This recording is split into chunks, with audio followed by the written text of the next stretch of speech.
आप सभी मसीह भाई बहनों को प्रभु यीशु मसीह के नाम में जय मसीह की, परमेश्वर के नाम की स्तुति और महिमा हो।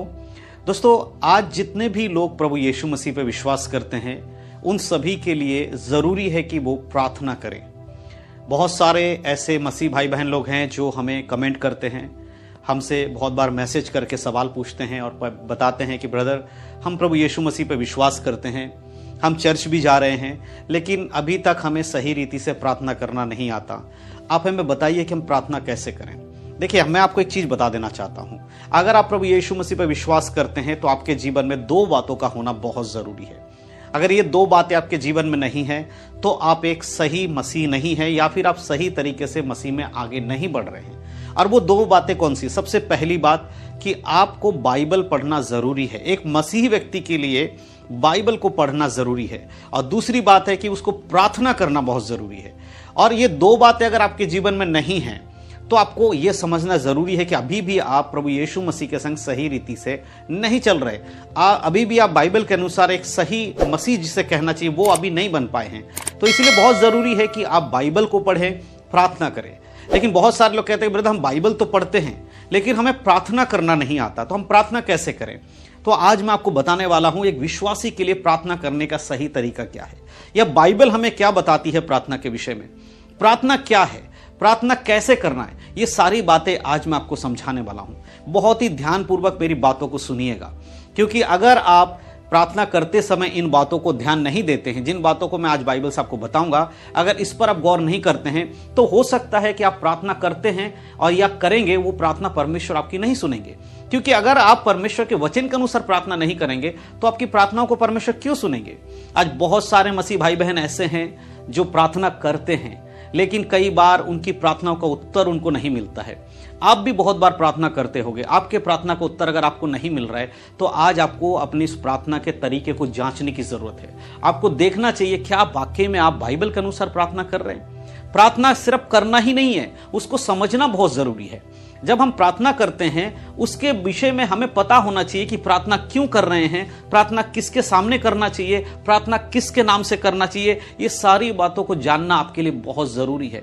और आज मैं बिल्कुल क्लियर आपको बताने वाला हूं, आज मैं आपको सिखाने वाला हूं कि प्रार्थना कैसे करना चाहिए। क्योंकि प्रार्थना के बिना कोई भी व्यक्ति अपने जीवन को पवित्र चलाए, ये बहुत असंभव वाली बात है। बहुत मुश्किल है कि प्रभु यीशु मसीह के संग जो चलना चाहता है, विश्वास में जो आगे बढ़ना चाहता है, पवित्रता का जीवन जो जीना चाहता है, अगर वो प्रार्थना करने वाला व्यक्ति नहीं है तो वो इस तरीके से पवित्र आत्मा के बिना नहीं बढ़ सकता। प्रार्थना के बिना कभी भी पवित्रता का जीवन नहीं जी सकता। इसीलिए बहुत जरूरी है कि एक विश्वासी समझे प्रार्थना कैसे करना चाहिए। देखिए, मैं आपको सबसे पहले एक बाइबल का वचन पढ़ के बताना चाहता हूं। प्रार्थना करने का जो सही तरीका है वो आपको जानना चाहिए। दो बातें हैं, प्रार्थना कैसे नहीं करनी चाहिए और प्रार्थना किस तरह से करनी चाहिए। ये दोनों बातें आज मैं आपको बताने वाला हूं। सबसे पहले हम वचन को पढ़ेंगे, मत्ती रचित सुसमाचार उसका 6 अध्याय उसके 5 आयत में। देखिए क्या लिखा है, जब तू प्रार्थना करे तो कपटियों के समान ना हो, क्योंकि लोगों को दिखाने के लिए आराधनालयों में और सड़कों के मोड़ों पर खड़े होकर प्रार्थना करना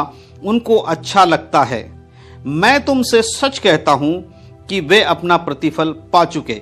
यहां पर परमेश्वर का वचन क्या कह रहा है कि जब भी तुम प्रार्थना करो, सबसे पहली चीज आप समझो, कपटी लोगों के समान आपकी प्रार्थना नहीं होनी चाहिए।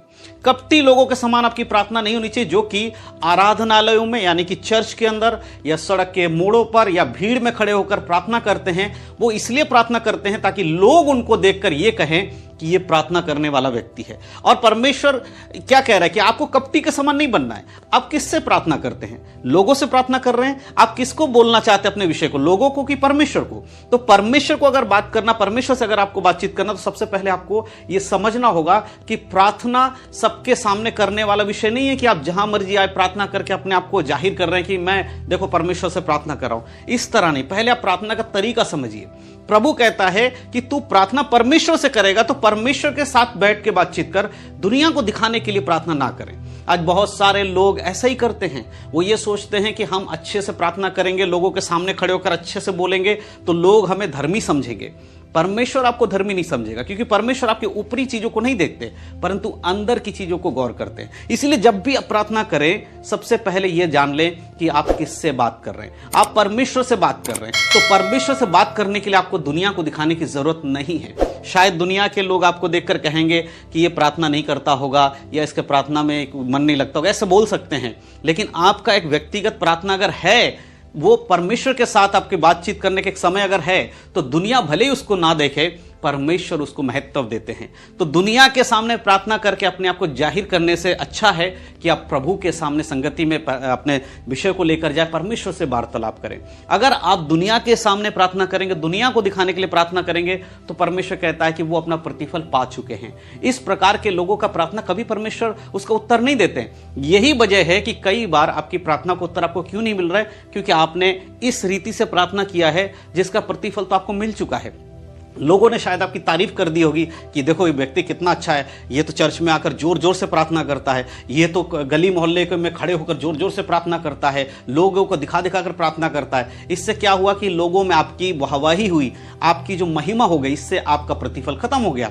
आपका प्रतिफल आपको मिल चुका है। लेकिन वचन क्या कह रहा है कि जो जब भी प्रार्थना करे तो कपटियों के समान प्रार्थना नहीं होना चाहिए। यानी कपटी व्यक्ति कौन होता है? जो दिखावटी काम करता है, जो दूसरों को खुश करने वाली बातें करता है। इस प्रकार का प्रार्थना नहीं होना चाहिए।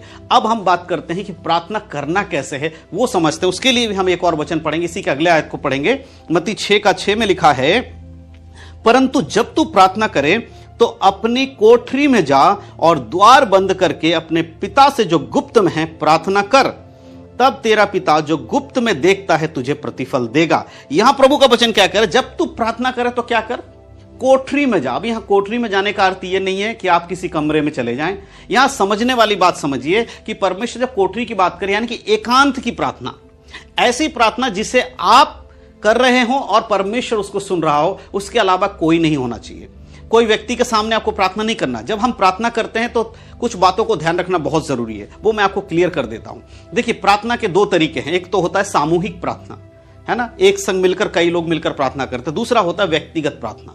यहां जो बात हो रही है वो व्यक्तिगत प्रार्थना की मैं बात कर रहा हूं, मैं सामूहिक प्रार्थना की बात नहीं कर रहा हूं। सामूहिक प्रार्थना वो है जब आप कलीसिया के अंदर लोग एक साथ मिलकर किसी विषय के लिए प्रार्थना कर रहे हैं, या उपवास प्रार्थना चल रही हो, या प्रार्थना सभा में कोई ऐसा विषय लेकर सब मिलकर प्रार्थना कर रहे हैं, उसे कहते हैं सामूहिक प्रार्थना। एक साथ मिलकर किसी विषय को लेकर हम प्रार्थना कर रहे हैं। लेकिन यहां बाइबल कहती है व्यक्तिगत प्रार्थना, जब तू प्रार्थना करे, यानी कि जब खुद पर्सनल प्रेयर कर, तो तब कैसा होना चाहिए। और एक मसीह के जीवन में अगर पर्सनल प्रेयर नहीं है, प्राइवेट प्रार्थना नहीं है, परमेश्वर के संग एक अलग प्रार्थना नहीं है, तो वो कभी भी मसीह के संग सही रीति से आगे नहीं बढ़ पाएगा। आपकी प्रार्थनाओं को उत्तर नहीं मिलने के कई बार ये कारण हो सकते हैं कि आपका और परमेश्वर का जो व्यक्तिगत संबंध है वो ठीक नहीं है। व्यक्तिगत संबंध ठीक नहीं होने की वजह से कई बार आपकी प्रार्थना को उत्तर आपको नहीं मिलता है। तो